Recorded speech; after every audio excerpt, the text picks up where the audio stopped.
कह सकते हैं कि जो गोवंश है बेचारा, उसके आने की शुरुआत है, बन के ज्यादातर तैयार हो चुकी है, कुछ काम बचा हुआ है, काम धीरे धीरे चलता रहेगा। तो आज से जो मुजफ्फरनगर जनपद के अलग अलग गांव से गोवंश जो सड़कों पे घूम रहा हुआ है, उसके आज से उसके आने की शुरुआत है। और उम्मीद है कि फरवरी के अंदर अंदर जितना भी गोवंश सड़कों पे या खेत में है जनपद मुजफ्फरनगर का, वो इस काउ सेंचुरी के अंदर आ जाएगा। क्षमता की अगर बात की जाए, अभी इसकी कैपेसिटी 5,000 की है। 2022 में जब माननीय प्रधानमंत्री ने कहा था कि भाई समस्या का हमें समाधान करना है, उसके बाद इस पर विचार शुरू हुआ था। और ये अपनी तरह का पहला प्रयास है, केंद्र सरकार और प्रदेश सरकार ने दोनों आपस में मिलकर किया है।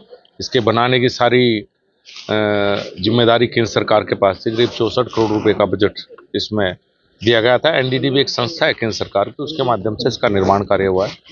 अब इसका पोजीशन जिला प्रशासन को गया है। जिला प्रशासन स्थानीय सोसाइटी के हैं या जो अपनी एनजीओ है उनके माध्यम से इसका संचालन करेगा। अगर ढंग से हमने करे था तो बढ़िया खूब दूध दी। 2 सप्ताह धन्यवाद करता हूँ। अब हमारी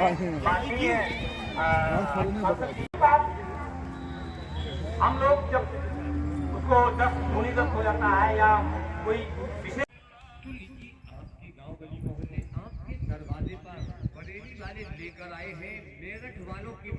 उसमें जो युवा हैं, जो मैत्री एक केंद्र सरकार की योजना है, 3 महीने की ट्रेनिंग होती है। आर्टिफिशियल इंसेमिनेशन, फर्स्ट एड और वैक्सीनेशन, उसकी ट्रेनिंग युवाओं को दी जाए करेगी। उसमें हॉस्टल, ट्रेनिंग सेंटर, सब चीज़ें बनेंगी। और कुछ किसान भी अगर डेयरी फार्मिंग से संबंधित ट्रेनिंग करना चाहते हैं तो उनके लिए भी होगा। सामने वो ट्रेनिंग सेंटर बनेगा और यहाँ पे वो इसके साथ में ट्रेनिंग लेंगे। पहली बार हमने विचार किया है कि बायो सीएनजी प्लांट इसमें लगेगा और बहुत जल्द इसका निर्माण कार्य शुरू होगा। तो जो यहाँ से गोबर प्राप्त होगा गाय का, उससे सीएनजी बनाई जाएगी।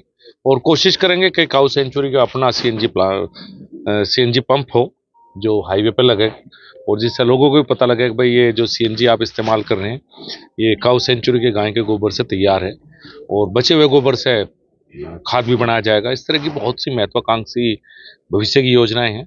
शायद रिकॉर्ड टाइम में 8 महीने के अंदर ये बनकर तैयार हुई है। मुझे नहीं लगता कि कोई भी सरकारी आज तक देश में 8 महीने के अंदर इतना बड़ा सेटअप बनकर तैयार होगा जितना बड़ा सेटअप ये है।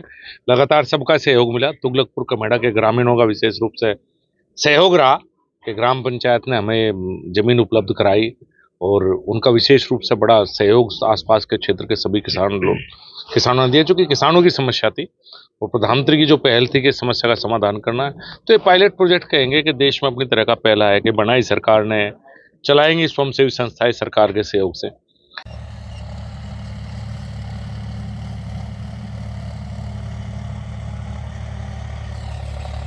ये काउ सेंचुरी के गाय के गोबर से तैयार है, और बचे हुए गोबर से खाद भी बनाया जाएगा। इस तरह की बहुत सी महत्वाकांक्षी भविष्य की योजनाएं हैं।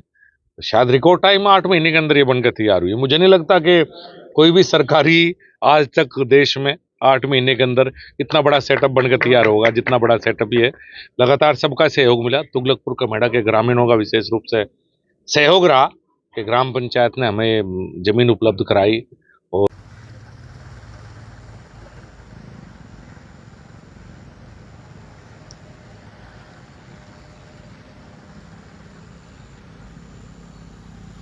एक्चुअली जी आपकी गांव गली मोहल्ले आपके दरवाजे पर बरेली वाले लेकर आए हैं मेरठ वालों की मशहूर